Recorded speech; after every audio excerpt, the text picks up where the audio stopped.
شاید صرف 1 منٹ۔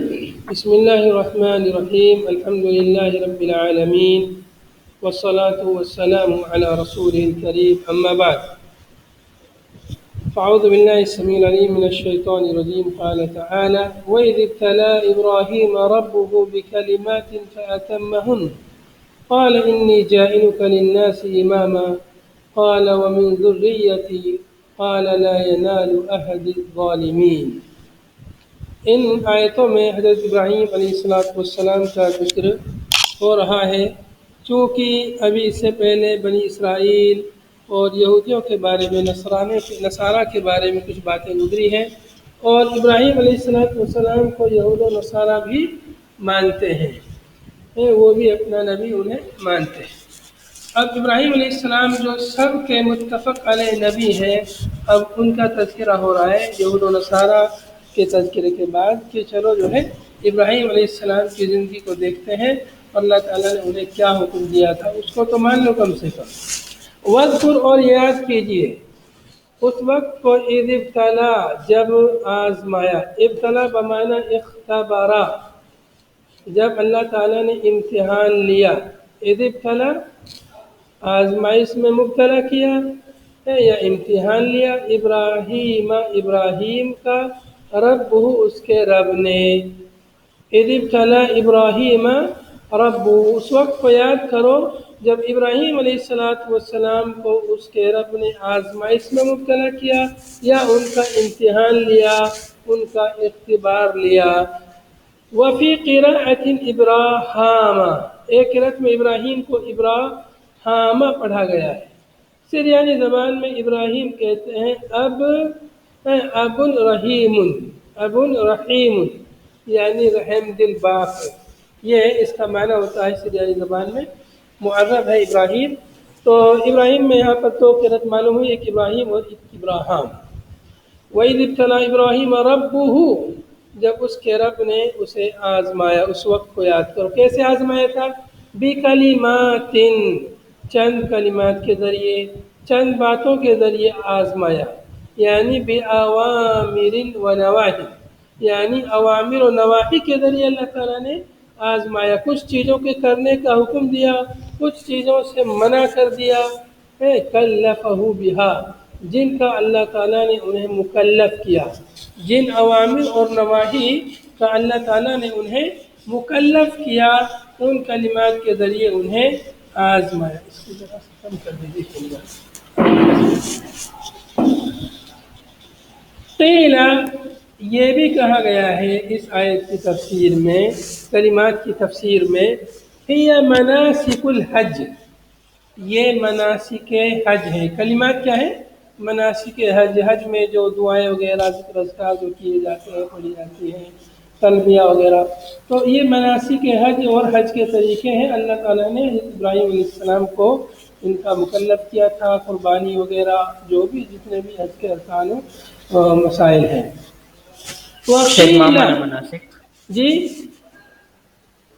مناسک کا کیا معنی؟ مناسک منسک کی جمع ہے، جس کا معنی ہوتا ہے عبادت یا طریقہ، حج کے طریقے، حج کے مسائل۔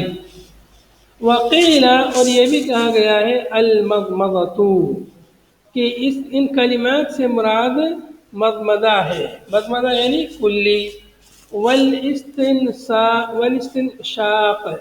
استنشاق یعنی ناک میں پانی ڈال کر ناک کو جھاڑنا، والسواک، اور مسواک کرنا، وقص الشارب، اور قص الشارب مونچھ کو چھوٹا کرنا، شارب یعنی مونچھ، مونچھ کو چھوٹا کرنا۔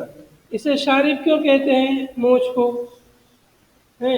قص الشارب، وہ اس لیے شارب کہتے ہیں جب کوئی آدمی پانی، دودھ وغیرہ کچھ پیتا ہے تو جو مونچھ لمبی ہو جاتی ہے، اگر وہ پانی میں ٹکتی ہے یا مونچھ میں ٹکتی ہے تو گویا وہ بھی پی رہی ہے، وہ بھی پی رہی ہے، تو جو پی رہی ہے ان کو کاٹنا ہے، پوری مونچھ صاف نہیں کرنی ہے، حلق نہیں کرنا ہے پوری مونچھوں کا، بلکہ جو زیادہ لٹک رہی ہیں مونچھیں، ہونٹ پر آ رہی ہے، پانی پیتے وقت پانی میں ٹک رہی ہے، وہی شارب ہے، اسی لیے اس کو شارب کہتے ہیں۔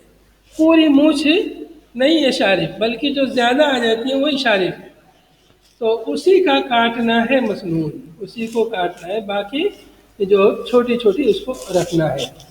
وفرق الراس، اور سر میں مال نکالنا، سر کے بالوں میں جو ہے بال نکالنا دو طرف ادھر ادھر۔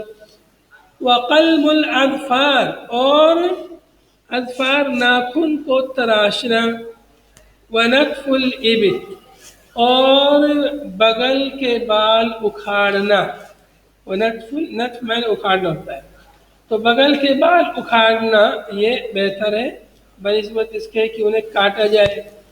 وحلق العانۃ، یہاں پر حلق کا ذکر ہے، زیر ناک کے بالوں کا حلق کرنا ہے، انہیں بالکل صاف کرنا۔ والختان، اور ختنہ کرنا۔ والاستنجاء، اور استنجا کرنا۔ العانہ مانا استنجا یعنی طلب النجوی ہے، آدمی جب استنجا کرتا ہے تو کسی جگہ چھپتا ہے، وہی استنجا کرنے کے لیے، وہی اس کا اسی سے کنایا ہے کہ آدمی قضاء حاجت کرے اور قضاء حاجت کے بعد پانی سے یا مٹی کے ڈھیلے سے صفائی اور ستھرائی کر لے۔ تو یہ الفاظ، حلق العانہ مانا کیا؟ حلق العانت، زیر ناف کے بال حلق کرنا۔ زیر ناف یعنی شرمگاہ کے ارد گرد جو بال رہتے ہیں ان بالوں کو تراشنا، کاٹنا۔ تو یہ مختلف تفسیریں کلمات کی گئی ہیں۔ اللہ تعالیٰ نے مطلب ان چیزوں کے کرنے کا حکم دیا، ابراہیم علیہ السلام اللہ کے حکم کو بجا لائے، اللہ رب العالمین کے حکم کو ابراہیم علیہ السلام بجا لائے۔ فَأَتَمَّهُنَّ، ابراہیم علیہ السلام نے ان کلمات کو پورا کر دیا۔ أَدَّاهُنَّ تَامَّاتٍ، مکمل طور پر ادا کر دیا، جیسے اللہ نے کہا، جیسے حکم دیا ویسے وہ کر گزرے، یہاں تک کہ اللہ تعالیٰ نے انہیں ان کے بیٹے کو قربان کرنے کا حکم دیا تو اس حکم کو بھی بجا لائے۔ فَأَتَمَّهُنَّ مطلب امتحان میں کامیاب ہو گئے۔ اِذِ ابْتَلَىٰ إِبْرَاهِيمَ رب، جب اس کے رب نے انہیں آزمایا تو ابراہیم علیہ السلام امتحان میں کامیاب ہو گئے۔ جب کامیاب ہو گئے تب کیا ہوا، کیا نتیجہ ملا پھر؟ قال تعالی له، اللہ تعالیٰ نے ان سے کہا ابراہیم علیہ السلام سے، انی جاعلک للناس اماما، میں تجھے بنانے والا ہوں لوگوں کے لیے امام، لوگوں کا امام بنانے والا ہوں۔ اب تم امتحان میں انٹرویو میں پاس ہو گئے ہو، لہذا اب تم لوگوں کی امامت کرو گے، لوگوں کی پیشوائی کرو گے۔ قدوہ فی الدین، قدوۃ فی الدین، دین میں ہم آپ کو قدوہ بنانا چاہتے ہیں۔ اللہ رب العالمین نے یہ انعام عطا صرف فرمایا۔ قدوہ؟ آپ لوگ پہلے سنا کیجئے، جب سمجھ میں نہیں آئے تو بعد میں پوچھ لیا کیجئے۔ قدوۃ فی الدین، دین میں قدوہ، آئیڈیا، نمونہ، دینی پیشوا، دینی رہنما، دینی امام، ہم تم کو لوگوں کے لیے دینی پیشوا، امام بنانا چاہتے ہیں۔ تو یہ عظیم انعام اللہ رب العالمین نے ابراہیم علیہ السلام کو عطا فرمایا اس امتحان میں کامیابی کے بعد۔ تو امامت یا کوئی اونچا منصب اور بڑی چیز پانے کے لیے انسان کو آزمائشوں سے، امتحانوں سے گزرنا پڑتا ہے۔ یہ عظیم درس ہمیں اس میں ملتا ہے کہ کوئی بھی بڑی چیز، بڑا منصب، بڑی ذمہ داری اور امامت وغیرہ یہ آسانی سے نہیں ملتی ہے، اس کے لیے امتحانوں سے، آزمائشوں سے گزرنا پڑتا ہے۔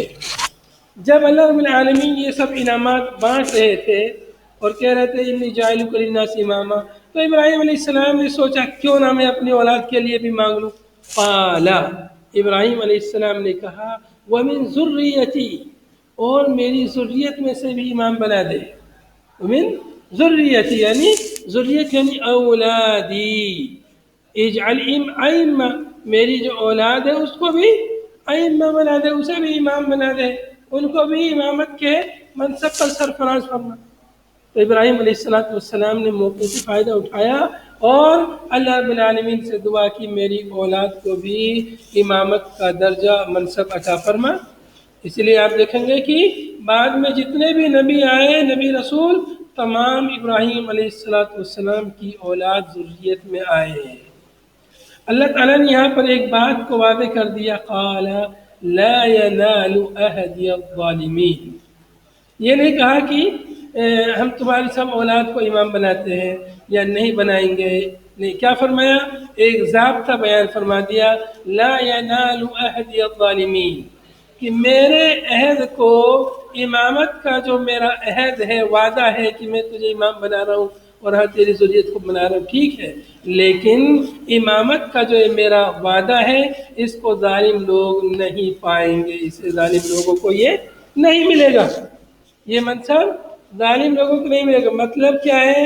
صاف مطلب اس کا یہ ہے کہ اگر تمہاری ذریت میں، اولاد میں اگر کوئی ظالم ہوگا تو اس کو یہ منصب، اس کو یہ عہدہ نہیں ملے گا، اس کو یہ عہدہ نہیں ملے گا۔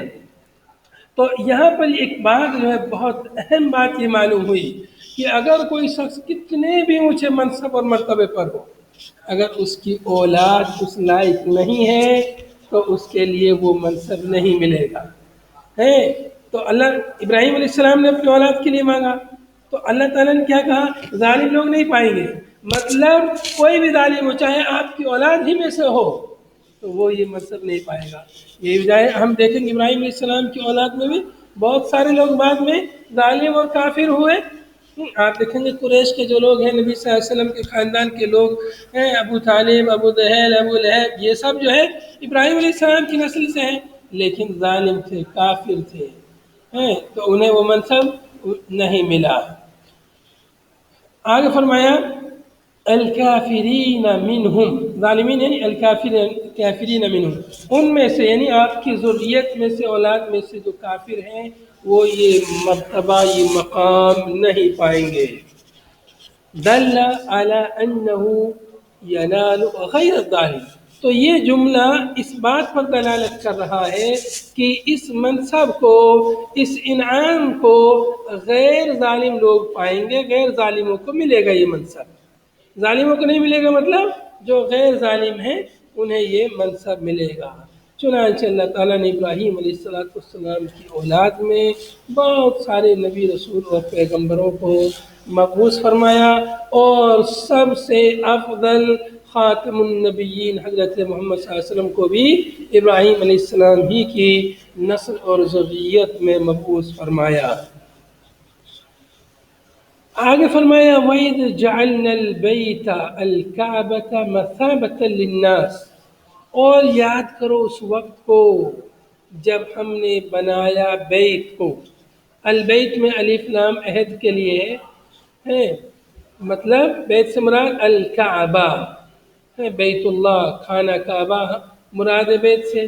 جب ہم نے خانہ کعبہ کو، بیت اللہ کو بنایا مثابۃ للناس، لوگوں کے لیے مرکز، لوگوں کے لیے مرجع، لوٹنے کی جگہ۔ مثابۃً یہ جو ہے ظرف مکان ہے، ظرف مکان ہے، صابہ یا صوبو سے مثابہ، اور تا آخر میں جو تا ہے وہ مبالغہ کے لیے ہے، جیسے علامتن میں آخر میں علامہ ہا یا بولتا ہے جو، وہ کیا ہے؟ مبالغہ کے لیے۔ ایسے یہاں بھی مبالغہ کے لیے ہے، مثابہ لوٹنے کی جگہ، مرجع یا یہ کی مرکز۔ جب ہم نے بنایا بیت اللہ کو لوگوں کے لیے لوٹنے کی جگہ، مرکز بنایا، یثوبون الیہ مرجعا، یثوبون الیہ مرجعا لوٹنے کی جگہ، یثوبون الیہ، یثوبون یعنی یرجعون الیہ من کل جانب، ہر جانب سے اس کی طرف لوگ لوٹتے ہیں، جاتے ہیں۔ آپ دیکھیں گے خانہ کعبہ کی طرف چاروں طرف سے لوگ، دنیا بھر سے لوگ وہاں جاتے ہیں، عمرہ کرتے ہیں، طواف کرتے ہیں، حج کرتے ہیں، زیارت کرتے ہیں اور دیگر اعمال کرتے ہیں۔ تو اللہ رب العالمین نے یاد کرو اس وقت کو جب خانہ کعبہ کو بیت اللہ کو لوگوں کے لیے لوٹنے کی جگہ بنایا، مرجع بنایا۔ وہ امنن بمعنی مأمنن، یہ بھی ظرف مکان کے معنی میں امنن بھی مأمنن ہے، امن و شانتی کی جگہ۔ جب ہم نے بیت اللہ کو امن و شانتی کی جگہ بنایا، مأمنا لهم من الظلم، ظلم و زیادتی سے، اغارات سے، اغارات یہی ظلم و زیادتی کے معنی میں، لوٹ مار کے معنی میں، الواقعۃ فی غیرہ، جو ظلم و زیادتی لوٹ مار ہوتی ہیں اس کے علاوہ جگہوں میں، خانہ کعبہ بیت اللہ مکہ مکرمہ کے علاوہ دنیا بھر میں ظلم و زیادتی اغارات لوٹ مار جو ہوتی ہیں ان سب سے معمون بنایا بیت اللہ کو۔ یہی وجہ ہے کہ آگے دیکھیے، آگے ذکر کیا مؤلف نے، کان الرجل، اس قدر معمون بنایا کہ کان الرجل یلقى قاتل ابیہ، آدمی ملاقات کرتا تھا اپنے باپ کے قاتل سے، فیہ، بیت اللہ میں، مکہ مکرمہ میں، خانہ کعبہ مسجد الحرام میں، فلا یحیجہ، چنانچہ یہ اس کو ابھارتی نہیں تھی، یحیجہ فلا یحرکہ سے حرکت میں نہیں لاتی تھی، یہ ملاقات ہے اس کو اپنے باپ کے قاتل سے انتقام اور بدلہ لینے پر نہیں ابھارتا تھا، اس کا قتل کرنا، اس کے باپ کو قتل کرنا اس کو اس بات پر نہیں باتیں تھی کہ وہ اپنے باپ کے قاتل سے بدلہ لے، انتقام لے مسجد الحرام میں۔ کیوں؟ اس لیے کہ مسجد الحرام یہ امن و شانتی کی جگہ ہے، قتل و غارت گیری ظلم و زیادتی کی جگہ نہیں ہے۔ تو اس قدر معمول ہو گئی وہ جگہ کہ کوئی شخص اپنے باپ کے قاتل کو بھی وہاں پاتا تو اس سے بھی انتقام نہیں لیتا اور اس سے بھی وہ بدلہ نہیں لیتا۔ فلا یحیجہ، تو یہ چیز اس کو نہیں ابھارتی تھی انتقام لینے پر۔ باپ کے قاتل سے کوئی آدمی ملاقات کرے، مل جائے تو کیا کرے گا آدمی؟ اس سے بدلہ لینے کی کوشش کرے گا، تو وہاں خانہ کعبہ کے پاس اگر مل جاتا تو اس سے بدلہ نہیں لیتا۔ تو وہی ملاقات یا اس کا قتل اس کو نہیں ابھارتا تھا، اسے برانگیختہ نہیں کرتا تھا انتقام لینے پر۔ تو یہ اللہ رب العالمین کی بہت ہی عظیم نعمت ہے، بہت عظیم انعام ہے کہ اس کو امن و شانتی کی جگہ بنایا ہے۔ لوگ جو ہے ایک دوسرے کو قتل نہیں کرتے، انتقام نہیں لیتے، بدلہ نہیں لیتے، ظلم و زیادتی نہیں کرتے، یہ بہت عظیم انعام ہے۔ تو اللہ رب العالمین نے یہ انعام عطا فرمایا اور بیت اللہ کو اور مکہ شہر کو جو ہے حرم بنا دیا۔ مکہ شہر کو حرم محترم اور مقدس اللہ رب العالمین نے بنا دیا۔ آپ دیکھیں گے دنیا بھر میں جو ہے روزانہ آپ سنیں گے، دیکھیں گے، پڑھیں گے کہ قتل و غارت گری ظلم و زیادتی ہوتی رہتی ہے، لیکن الحمدللہ وہاں پر دین کی اور شرعی قوانین اور حدود کے نفاذ کی وجہ سے اور اللہ رب العالمین کے اس وعدے کی وجہ سے وہاں پر امن و شانتی ہے۔ دنیا بھر کے لوگ جاتے ہیں، مختلف افکار کے لوگ، مختلف تہذیب و ثقافات کے لوگ، پھر بھی امن و شانتی کے ساتھ حج کر کے واپس لوٹتے ہیں۔ اپنے یہاں ملک میں دیکھیے، اپنے ہمارے برادران وطن کے لوگوں کا میلہ لگتا ہے سال میں، اور وہاں پر کتنی افراتفری اور ہر سال جو ہے کتنے لوگ وہاں مرتے ہیں۔ بہرحال تو یہ امن و شانتی کی جگہ ہے۔ آگے مزید تفصیل آ رہی ہے اس کی۔ واتخذوا، اور فرمایا واتخذوا ایھا الناس من مقام ابراہیم، اور بنا لو اے لوگو مقام ابراہیم کو۔ مقام ابراہیم کیا ہے؟ مقام ابراہیم هو الحجر، یہ وہ پتھر ہے الذی قام علیہ، جس پر ابراہیم علیہ السلام کھڑے ہوئے عند بناء البیت، بیت اللہ کی تعمیر کے وقت، بیت اللہ کی خانہ کعبہ کی تعمیر۔ حضرت ابراہیم علیہ السلام نے خانہ کعبہ کو بنایا اور ان کی مدد ان کے بیٹے اسماعیل نے کی، دونوں نے مل کے خانہ کعبہ کی تعمیر کی۔ لیکن جب دیواریں اونچی ہوئیں، اب نیچے سے کھڑے ہو کر اس کو تعمیر ممکن نہیں ہوئی، تو ایک پتھر پر کھڑے ہوئے تاکہ پتھر پہ کھڑے ہو کے دیوار اوپر تک جو ہے اس کو بنایا جا سکے۔ جو یہی پتھر مقام ابراہیم کہلاتا ہے۔ یہ پتھر اتنا نرم اور تھا کہ اس پر حضرت ابراہیم علیہ السلام کے پیر نقش ہو گئے، پیر آج بھی وہ پتھر موجود ہے خانہ کعبہ کے پاس میں ہے۔ ایک خوبصورت سے تانبے یا پیتل کے ایک جار میں ایک اس میں اس کو رکھا ہوا ہے، اور چاروں طرف اس میں شیشہ لگا ہوا ہے، اور شیشے کے اندر سے پتھر نظر آتا ہے، اور ایسا لگتا ہے کہ جو آج کل کے زمانے کا جو لوگوں کا قدم کا سائز ہے اس سے بڑا سائز ہے وہ۔ حضرت ابراہیم علیہ السلام کے پیروں کے نشانات اس پتھر میں آج بھی موجود ہیں۔ اس پتھر کے بارے میں اور مفسرین نے، مورخین نے ذکر کیا ہے کہ وہ پتھر جو ہے اوپر بھی اٹھتا تھا، جب دیواریں اونچی ہو گئی تو اوپر تعمیر کرنے کے لیے پتھر اپنے آپ اوپر ہوتا تھا اللہ رب العالمین کی طرف سے معجزے کے طور پر۔ جیسے آج کے زمانے میں یہ سارے کام لفٹ وغیرہ سے ہوتے ہیں، ترقی یافتہ ممالک میں آپ دیکھیں گے کہ لفٹ کی طرح ایک چیز ہوتی ہے یا کرین کی طرح ہوتی ہے، اس میں جو ہے بیٹھ کر لوگ جو ہے اوپر کا کام کر دیتے ہیں۔ تو ایسے ہی وہ پتھر بھی گویا لفٹ کی طرح کام کر رہا تھا، واللہ عالم۔ تو اللہ نے حکم دیا کہ اس پتھر کو مقام ابراہیم کو مصلی بنا لو۔ مصلی یعنی نماز پڑھنے کی جگہ، مکان صلاۃ نماز کی جگہ، بِأَن تُصَلُّوا خَلْفَهُ مطلب یہ ہے کہ تم اس کے پیچھے نماز پڑھو، اس پتھر کے اوپر نہیں، اس پتھر کے پاس میں اس کے پیچھے نماز پڑھو۔ رکعتي الطواف، طواف کی 2 رکعت۔ جب طواف کرنے والا حاجی یا معتمر یا عام طواف کرنے والا جب خانہ کعبہ کے 7 چکر مکمل کر لیتا ہے، حجر اسود سے شروع کرتا ہے اور حجر اسود ہی پہ ختم ہوتا ہے، وہیں پر قریب میں جو ہے یہ مقام ابراہیم ہے۔ مقام ابراہیم کے پیچھے کی طرف جا کر مطلب خانہ کعبہ کی طرف رخ کر کے، اور سامنے مقام ابراہیم بھی ہوگا اور سامنے جو ہے خانہ کعبہ بھی ہوگا، وہاں پر 2 رکعت طواف کی 2 رکعت پڑھنا مسنون ہے۔ اور اگر وہاں بھیڑ بھاڑ ہے تو پوری مسجد حرام میں کہیں بھی طواف کی 2 رکعت پڑھی جا سکتی ہے۔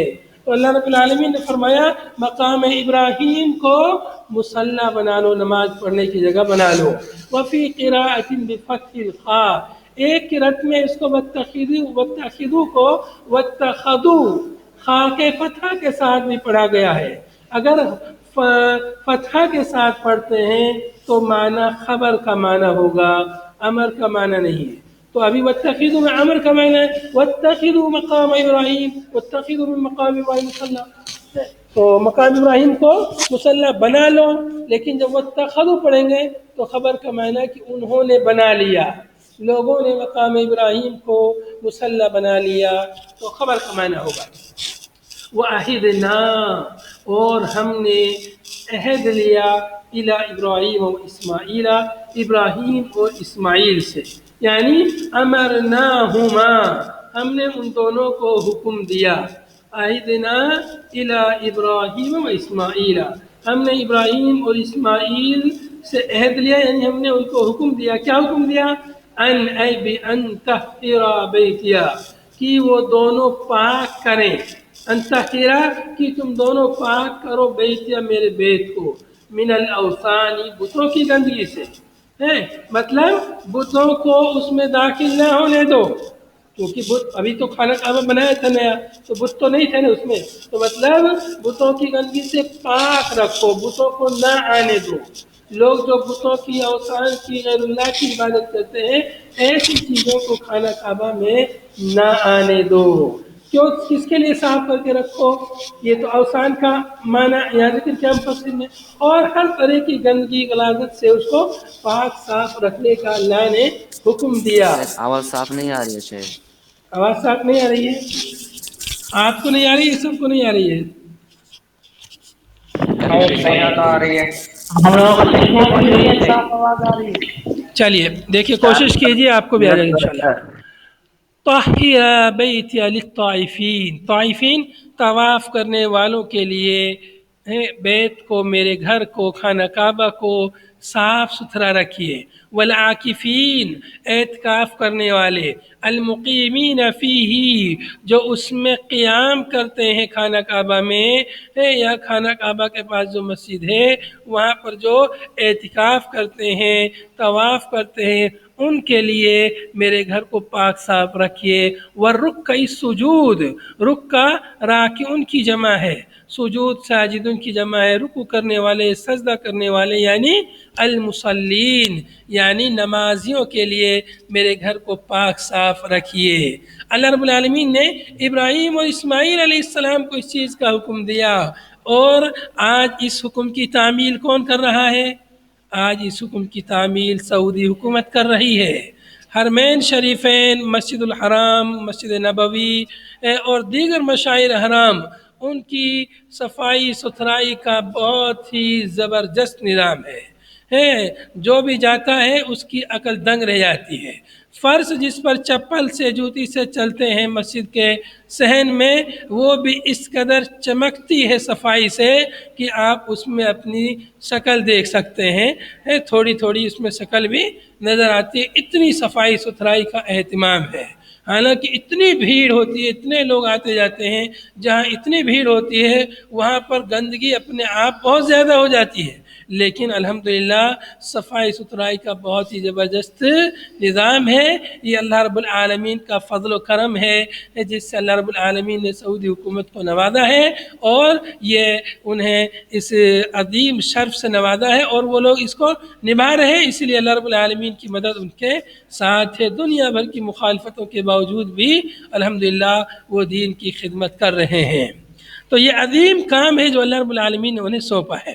وَإِذْ قَالَ إِبْرَاهِيمُ، اور یاد کرو اس وقت کو جب ابراہیم علیہ السلام نے کہا ربی، اے میرے رب، اصل میں تھا ربی، یا کو تخفیف کے لیے حذف کر دیا ہے، اے میرے رب اجعل هذا المکان، اس مکان کو، اس جگہ کو بنا دے بلدن آمنا، امن و شانتی کا شہر بنا دے، ذا امن، امن والا بنا دے، وقد اجاب اللہ دعاءہ، اور تحقیق کہ اللہ تعالیٰ نے ان کی دعا کو قبول فرما لیا، ابراہیم علیہ السلام کی دعا کو قبول کیا، فجعلہ حرما، چنانچہ اللہ تعالیٰ نے مکہ شہر کو حرم بنا دیا۔ حرم یعنی محترم، مقدس، لا یسفک فیہ دم انسان، جس میں کسی انسان کا خون نہیں بہایا جاتا ہے، ولا یظلم فیہ احد، جس میں کسی شخص پر ظلم نہیں کیا جاتا ہے، ولا یصاد صیدہ، اور نہ اس کے شکار کو شکار کیا جاتا ہے، یہاں تک کہ مطلب جانور بھی امن و شانتی کے ساتھ رہتے ہیں، کوئی جانور کو، حرم کا جو جانور ہے اسے کوئی شکار نہیں کرتا ہے، کبوتر مسجد حرام کے صحن میں بیٹھے رہتے ہیں، اور کوئی جو ہے انہیں شکار نہیں کرتا، کوئی پکڑتا نہیں ہے، انہیں پتہ ہے کہ ہم لوگ مامون ہیں۔ ولا یختلی خلاہ، اور اس کے خلا، اس کے کانٹے، اس کی گھاس پھوس کو بھی کوئی نہیں اکھاڑتا ہے، جو اپنے آپ گھاس پھوس اگتی ہے، اور وہ جو ہے ہری گھاس پھوس رہتی ہے، سوکھ جاتی ہے تو الگ بات ہے، لیکن جو ہری رہتی ہے تر و تازہ، تو اس کو بھی نہیں اکھاڑتے، الا کہ الگ سے جو خوبصورتی کے لیے بوتے ہیں، لگاتے ہیں خود سے، اس کو کاٹا جاتا ہے۔ وَارْزُقْ أَهْلَهُ مِنَ الثَّمَرَاتِ، ابراہیم علیہ السلام نے یہ دعا کی تھی، رب اجعل هذا بلد آمنا، اے اللہ میرے اس شہر کو امن و شانتی کا شہر بنا دے، وَارْزُقْ أَهْلَهُ، اور اس شہر والوں کو ثمرات، طرح طرح کے میوے، فروٹس عطا فرما۔ ورزق اور رزق کے طور پہ تھا، رزق میں ہوتا ہے اصل میں عطا کرنا، دینا، اور عطا کر اہلہ، اس کے اہل کو، اس شہر والوں کو، من الثمرات، طرح طرح کے پھل، فروٹس، میوے، وقد فعل، اور اللہ تعالیٰ نے ایسا کیا، بنقل الطائف من الشام الیہ، طائف شہر کو ملک شام سے اس کی طرف منتقل کر کے، مکے میں میوے وغیرہ نہیں پیدا ہوتے، ساگ سبزی، یہ سب جو ہے چیزیں مکے میں کھیتی باڑی نہیں ہوتی ہے، پوری پتھریلی زمین ہے، پہاڑ وغیرہ سب ہیں، اس کے باوجود بھی ہر قسم کے کھانے، میوے، فروٹس اعلیٰ کوالٹی کے ملتے ہیں مناسب داموں میں۔ اور حج کے موقع پر تو حاجیوں کے لیے فری میں بہت ساری چیزیں مزدلفہ، مینا، عرفات وغیرہ میں اتنی ملتی ہیں کہ حاجی لوگ جو ہے سوچتے ہیں کیا کھائیں اور کیا چھوڑیں۔ وقد فعل، اللہ تعالیٰ نے ایسا کیا. طائف کو یہاں پر مؤلف نے ایک بات ذکر کی ہے کہ طائف کو اللہ تعالیٰ نے منتقل کیا ملک شام سے مکہ. طائف جو ہے یہ سرسبز و شاداب علاقہ ہے، مکہ کے قریب ہے، تقریباً 70-80 کلومیٹر کے مسافت پر ہے اور بہت ہی خوبصورت جگہ ہے. تو مؤلف کہہ رہے ہیں کہ طائف کو ملک شام بھی جو ہے سرسبز و شاداب علاقہ ہے، تو وہاں سے طائف کو اللہ تعالیٰ نے اٹھا کر کے مکہ کے قریب رکھ دیا، لیکن اس کی کوئی دلیل نہیں ہے، اس کی کوئی دلیل نہیں ہے. وَكَانَ أَقْفَرَ لَا زَرْعَ فِيهِ، اور چونکہ یہ مکہ جو ہے بالکل جو ہے چٹیل میدان تھا، اس میں کوئی زراعت نہیں، کوئی کھیتی باڑی نہیں، ولا ماء، نہ اس میں کوئی پانی تھا، اور اللہ رب العالمین نے اس طرح سے طائف کو وہاں سے یہاں لے آیا، ایسا مؤلف کا کہنا ہے. واللہ اعلم. من آمن منہم باللہ والیوم الآخر، آگے فرمایا وَارْزُقْ أَهْلَهُ، اور رزق عطا فرما اس کے اہل کو ثمرات میں سے، مختلف قسم کے فروٹ میں سے. کن کو عطا فرما؟ من آمن منہم باللہ، ان میں سے جو اللہ پر ایمان لائے اور آخرت کے دن پر ایمان لائے. بدل من اہلہ، یہاں پہ فرمایا وَارْزُقْ أَهْلَهُ، اس کے اہل کو عطا فرما، یعنی جو ان میں سے ایمان لائے اللہ پر اور آخرت کے دن پر. مطلب یہ جو دعا ہے یہ ان کے لیے جو ایمان لائے. اگر ایمان نہیں لاتے اللہ پر، آخرت کے دن پر، مطلب اگر توحید نہیں ہے ان کے پاس، ایمان کا غلبہ نہیں ہے، تب ان کے لیے یہ دعا نہیں ہے. اور یہ دعا بالکل ہو بہو ثابت ہوئی. سعودی حکومت سے پہلے مکہ مکرمہ حرمین شریفین میں جو ہے اس بھکمری تھی. حاجی لوگ جاتے تھے، وہاں کے لوگ ان کو لوٹ کھاتے تھے. کھانے پینے کی چیزیں وہاں نہیں تھی. کیوں؟ اس لیے کہ وہاں پر ایمان کا غلبہ نہیں تھا. وہاں پر شرک، بدعات، خرافات وغیرہ کا غلبہ تھا. اس غلبے کی وجہ سے وہاں پر یہ چیزیں نہیں تھی. چونکہ یہ جو دعا ہے یہ دعا ایمان والوں کے ساتھ ہے، لیکن جب توحید کا غلبہ ہوا، سعودی حکومت قائم ہوئی اور توحید کو انہوں نے غلبہ دیا، بدعات کا خاتمہ کیا، الحمدللہ یہ ساری نعمتیں جن کے لیے ابراہیم علیہ السلام نے دعا کی واپس لوٹ آئیں، اور آج ساری چیزیں اللہ کے فضل و کرم سے وہاں یہ ملتی ہیں. وَخَصَّهُمْ بِالدُّعَاء، اور اللہ تعالیٰ نے ان کو دعا کے ساتھ خاص کیا ہے. لَهُمْ موافقۃ لقول لا ينال عہد الظالمین، ان کو ایمان والوں کو دعا کے ساتھ کیوں خاص کیا؟ اللہ تعالیٰ کے اس قول کی موافقت میں، چونکہ اللہ نے فرمایا لا ينال عہد الظالمین، میرا عہد ہے، جو میرا امامت کا وعدہ ہے، یہ سب جو میری نعمت ہے، ظالم لوگ اس کو نہیں پائیں گے، ظالم لوگوں کو نہیں ملے گی. تو اللہ کا یہ جو وعدہ تھا، تو اس لیے ابراہیم علیہ السلام نے یہ دعا ایمان والوں کے لیے کی تھی. قال تعالی، اللہ تعالیٰ نے فرمایا وَأَرْزُقُ، اور میں رزق ان کافرین کو بھی دوں گا. من کفر، جس نے کفر کیا، فَأُمَتِّعُهُ، میں انہیں تھوڑا فائدہ دوں گا، بالتشدید والتخفیف. فَأُمَتِّعُهُ فَأُمْتِعُهُ، دونوں طرح سے پڑھا گیا ہے. پھر دنیا میں بالرزق، رزق کے ذریعے انہیں فائدہ دوں گا. قلیلاً، تھوڑا، یعنی مدت حیاتی ان کی زندگی کی جتنی مدت ہے بہت تھوڑی ہے زندگی کی مدت آخرت کے مقابلے میں، تھوڑا فائدہ انہیں میں دوں گا. ثم اضطرہ، پھر میں انہیں مجبور کروں گا. الجئہ فی الآخرۃ، آخرت میں انہیں لے جاؤں گا الی عذاب النار، جہنم کے عذاب کی طرف. فلا یجد فی عنہا محیصا، چنانچہ نہیں پائیں گے وہ اس سے بچنے کی کوئی جگہ، کوئی چھٹکارا، کوئی پناہ نہیں پائیں گے. وبئس المصیر، اور وہ کیا ہی برا ٹھکانہ ہے. المرجع ہی، وہ کیا ہی بری لوٹنے کی جگہ ہے، جہنم کیا ہی بری لوٹنے کی جگہ ہے. ھذا وصلی اللہ وسلم علی نبینا محمد وعلی آلہ وصحبہ اجمعین. سبحانک اللہم وبحمدک، نشہد ان لا الہ الا انت، نستغفرک ونتوب الیک. والسلام علیکم ورحمۃ اللہ وبرکاتہ.